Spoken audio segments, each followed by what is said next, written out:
Այժմ դարձյալ ուղիղ կապ ենք հաստատում կենտրոնական ընտրական հանձնաժողովում աշխատող իմ գործընկերների հետ։ Վանուհի Ավագյանի զրուցակիցն է ԿԸՀ միջազգային հարաբերությունների և հանրային կապերի վարչության պետ Հերմինե Հարությունյանը։ Վանուհի, խոսքը ձերն է։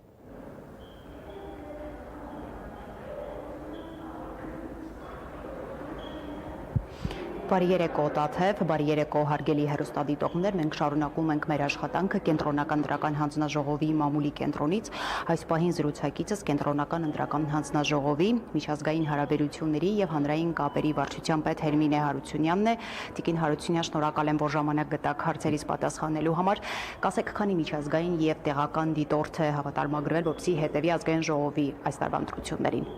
Շնորհակալություն հրավերի համար, տեղեկացնեմ, որ այս համապետական ազգային ժողովի ընտրությունների նկատմամբ բավականին մեծ էր հետաքրքրությունը թե միջազգային հանրության կողմից, թե տեղական հասարակական կազմակերպությունների կողմից։ Հիշեցնեմ, որ ընտրական օրենսգիրքը սահմանում է, որ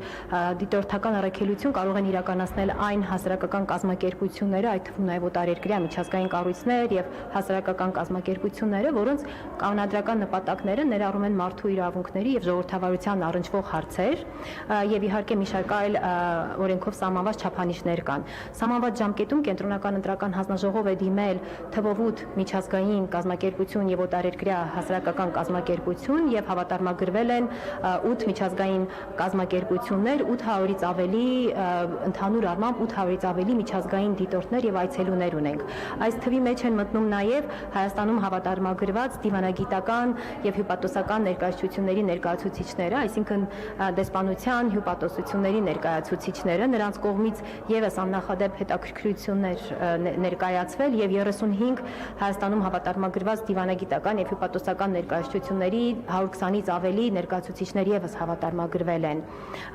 Վերադառնալով տեղական դիտորդական առաքելություններին, սահմանված ժամկետում հավատարմագրվել են 13 դիտորդական առաքելություններ, որոնցից 2-ը դիտորդական առաքելությունը իրականացնում են համատեղ, այսինքն մեկից ավելի հասարակական կազմակերպություններ միավորվել եւ համատեղ են իրականացնում առաքելությունը։ Թիվը եւս տպավորիչ է, 2600-ից ավելի, մոտ 2700 տեղական դիտորդներ ունենք այսօր ընտրությունների ընթացքին հետևող։ Տիկին Հարությունյան, իսկ միջազգային դիտորդական առաքելություններից որն է առավել մեծ պատվիրակությամբ ներկայացել եւ հետևում ընտրության ընթացքին։ Ինչպես միշտ ցանկացած համապետական ընտրության ժամանակ, եթե ետնանք մեր ընտրական պատմությանը, այսպես ասած, միշտ առաջատարը իհարկե ԵԱԿ ԺՀՄԻԳ-ն է, ժողովրդավարության եւ անվտանգության հարցերով, մարդու իրավունքների հարցերով գրասենյակը, եւ նրանց դիտորդների թիվը 328-ն է։ Նրանց թիվը եւս ակնկալվածից ավելի շատ էր, քանի որ հետաքրքրությունը մեծ էր ընտրական գործընթացների։ Իսկ տեղական դիտորդական առաքելություններից միգուցե առանձնացեմ այդ երկու համատեղ դիտորդական առաքելությունները, որոնք միավորված ՀԿ-ների միավորված են իրականացնում իրենց դիտորդական առաքելությունը, դա ականատես դիտորդական առաքելությունը եւ անկախ դիտորդական առաքելությունը։ Նրանք առավել շատ թվով դիտորդներ ունեն ընդգրկված իրենց կազմերում։ Շատ լավ, իսկ աշխարհագրության եւ թվի առումով, եթե համեմատեք նախորդ համապետական ընտրությունների հետ, այս տարի վիճակագրությունը ինչպիսին է եւ միջազգային հետաքրքրությունը ինչպիսին է։ Ինչպես նշեցի, այս տարի շատ մեծ էր հետաքրքրությունը, եթե վիճակագրորեն համեմատություն անցկացնեմ, մինչև 30%-ի աճ կա միջազգային դիտորդների առումով, աշխարհագրության առումով նրանք մեզ նախապես չեն տեղեկացնում, թե մեր հանրապետության որ մարզում կամ որ համայնքում աշխարհագրորեն որտեղ են գտնվելու, բայց ելի վերադառնալով կազմերին, օրինակ ԵԱԿ ԺՀՄԻԳ-ը գիտենք, որ երկրի ողջ տարածքը ինքը դիտարկելու է, նաև այս առումով բավականին ընդգրկուն աշխարհագրության առումով ընդգրկուն դիտորդական առաքելություն է նաև իրականացնում ԱՊՀ դիտորդական առաքելությունը, քանի որ այս երկու դիտորդական առաքելությունները այնտեղ մի քանի կազմակերպություններ եւս տեղեկացրել են, որ իրենք կազմերում ունեն երկարաժամկետ դիտորդներ։ Երկարաժամկետ դիտորդները նախապես են ժամանում մեր երկիր, նրանք ոչ միայն քվեարկության օրն են դիտարկում, այլև դիտարկում են տվյալ երկրի օրենսդրությունը, համեմատում են օրենսդրությունը միջազգային համաշխարհային ժողովրդավարական չափանիշներին, այնուհետև արդեն ընտրություններից 1-2 օր առաջ ժամանում են կարճաժամկետ դիտորդները, որոնք արդեն գնահատում են զուտ քվեարկության գործընթացը քվեարկության օրը։ Իսկ զրուցել եք իրենց հետ, ինչպիսին է տպավորությունը, ընթացքին հետևել են, ինչ կարծիք են ձևավորել։